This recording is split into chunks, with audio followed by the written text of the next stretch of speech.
मोठी बातमी आहे नाशिकमधून, कारण नाशिक शहरामध्ये आज आणि उद्या पाणी नसणार आहे।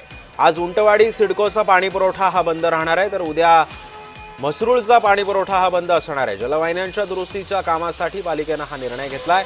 नागरिकांनी पाणी जपून वापरण्याचं प्रशासनानं आवाहन केलेलं आहे।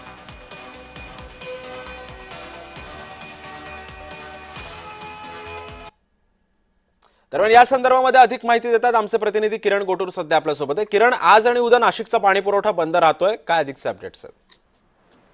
सिद्धेश, संपूर्ण नाशिकचं पाणी पुरवठा बंद राहणार नाही, तर काही भागातील पाणी पुरवठा बंद राहणार आहे, अशा पद्धतीची माहिती मनपा प्रशासनाने दिलेली आहे। आज नाशिकच्या सिडको भागामध्ये पाणी पुरवठा होणार नाही, कारण तिथल्या काही पाईपलाईन दुरुस्तीचे काम आहे, त्यामुळे आज पाणी पुरवठा बंद राहणार आहे।